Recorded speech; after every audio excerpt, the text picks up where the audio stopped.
صحابہ کرام نہ بیٹھے تھے مسجد نبوی شریف میں، دور تھا حضرت عمر فاروق کا، تو انہوں نے ایک انوکھی سی بات چھیڑ دی، کہنے لگے یار جناب عمر سے ایک بات کرنی ہے۔ کہا جی وہ کیا؟ کہنے لگے حضرت عمر کا کرتا اتنا پرانا ہو گیا ہے، پیوند لگنے کی بھی جگہ نہیں۔ ان سے کہنا کرتا تو نیا لے لے، اتنے وزیر، اتنے سفیر، اتنے ملکوں کے سرکاری عہدیدار ملنے آتے ہیں اور جناب عمر کا کرتا وہی پرانا، سب صحابہ کا اجماع ہو گیا، کہنا چاہیے۔ تو ایک صحابی بیچ میں سے بولے کہنا تو چاہیے، پر یہ اس شیر کا نام بھی لو جو امیر المومنین سے بات کرے گا، بندہ بھی بتاؤ۔ تو کہنے لگے ہے نا ہمارے پاس ایک ہستی جن کی جناب عمر نہیں ٹال سکتے، وہ کون ہے؟ کہا مولا علی شیر خدا۔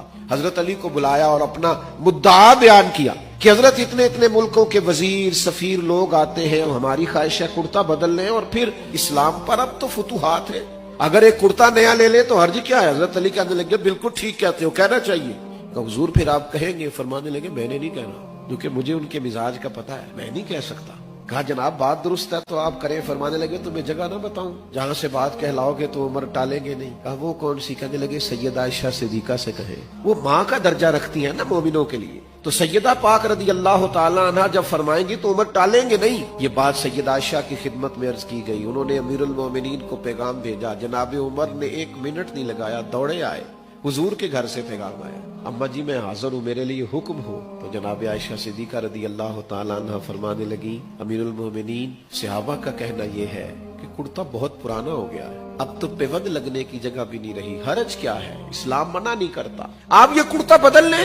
تو جناب عمر بولے نہیں، بعض جگہ ایسی ہوتی ہیں جہاں نہیں بولنا چاہیے، دلیلیں بھی ہو تو چپ رہنا چاہیے۔ حضرت عمر چپ کر گئے۔ تھوڑی دیر کے بعد کچھ آنسو گرے تو فرمانے لگے سیدہ میں نا شام سے پہلے کرتا خرید لوں گا آپ کے حکم کے مطابق، پر ایک بات عرض کرنے کی اجازت ہے؟ کہا کیجئے۔ تو جناب عمر فرمانے لگے یہ جو میرا لباس ہے نا، حضور کے زمانے میں بھی اسی طرح میں رہتا تھا، دل کرتا ہے اسی طرح رہوں جو حال حضور کے زمانے میں تھا۔ جس زمانے میں حضور نے ظاہری طور پہ ہمیں چھوڑا، ہم اس سے آگے پیچھے نہیں ہونا چاہتے، اگر ہمیں وہی رکھا جائے حضور کی سنت پر، باقی آپ حکم کریں میں کرتا بدل لوں گا۔ اب حضرت عائشہ صدیقہ کی کوئی آواز نہیں آئی، بس ان کے رونے کی آواز آئی، اور فرمانے لگی عمر جو صحابہ نے کہا وہ بھی ٹھیک تھا، پر جو آپ کہہ رہے ہیں وہ تو بالکل ہی ٹھیک ہے، آپ جائیے جس حال میں آپ خوش ہیں وہ کام کی، نبی کریم کو سب کچھ سمجھو گے تو یہ جو دوڑ لگ گئی ہے نا زندگی میں ہماری، پیسہ ہی کمانا ہے، کرو جائز پیسہ کمانا حرج نہیں، لیکن جس طرح ہم پھر اس کو اپنی خواہشات کی بھیٹ چڑھاتے ہیں، جس طرح سے فیشن کی نظر کرتے ہیں، غریب تو ویسے ہی رہ جاتے سسکتے ہوئے، اور ہم کھانا کھا کے بھی فاسٹ فوڈ منگا رہے ہوتے ہیں۔ کیوں؟